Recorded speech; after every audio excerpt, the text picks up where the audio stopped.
రాష్ట్ర వ్యాప్తంగా ఎండలు పెరుగుతున్న తరుణంలో గిరిజన ప్రాంతాల్లో త్రాగునీటి కష్టాలు మొదలయ్యాయి. ముఖ్యంగా పార్వతీపురం మంజం జిల్లా పాచిపెంట మండలం మూటకూడు గ్రామంలో నెలకొన్న నీటి ఎద్దడిపై సిపిఎం జిల్లా నేత కొరాడి ఈశ్వరరావు ఆందోళన వ్యక్తం చేశారు. వేసవికాలం ఇంకా ముందే ఉందని, అప్పుడే గిరిజన మహిళలు నీటి కోసం అల్లాడిపోతున్నారని ఆయన పేర్కొన్నారు. ప్రస్తుతం మూటకూడు గ్రామ గిరిజనులు దాదాపు 2 కిలోమీటర్ల మేర కొండల మీద నడిచి వెళ్లి పక్కనే ఉన్న బొడ్డపాడు గ్రామ సమీపంలో బావి నుండి నీటిని తెచ్చుకోవాల్సిన దుస్థితి నెలకొందని వాపోయారు. చిన్నపిల్లలు సైతం నీటి కోసం కొండ మార్గంలో ప్రయాణించడం పట్ల ఆవేదన వ్యక్తం చేశారు.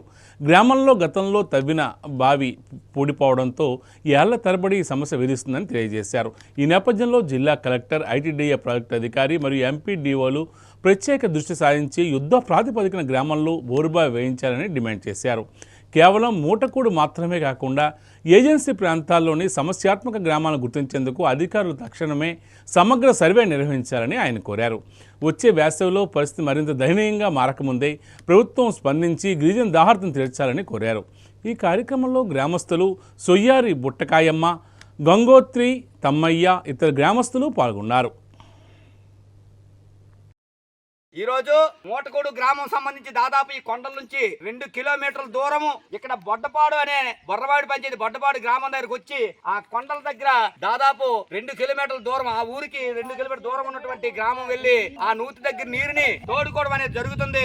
ఇటువంటి పరిస్థితుల్లో ఎంత కష్టం, గిరిజన ప్రాంతంలో తాగునీరుకి ఎన్ని కష్టాలు ఉన్నాయో ఈ రోజు ప్రభుత్వ అధికారులు వెంటనే చర్యలు తీసుకొని ఈ సమస్య పరిష్కారం చేయాలని చూస్తున్నాం. ఇదిగోండి ఈ కొండ కూడా ఇలా ఎక్కి దాదాపు 2 కిలోమీటర్ల దూరం అక్కడి నుంచి నీరు తీసుకెళ్ళడం అనేది జరుగుతుంది. చెల్లెమ్మల కష్టాలు చూడండి, ఈ విధంగా వెళ్తుంటారు. ఇది పరిస్థితి. ఈ కొండల నుంచి ఈ విధంగా నీరు తీసుకెళ్ళడం అనేది జరుగుతుంది. ఇది రహదారి సంబంధించినటువంటి సమస్య.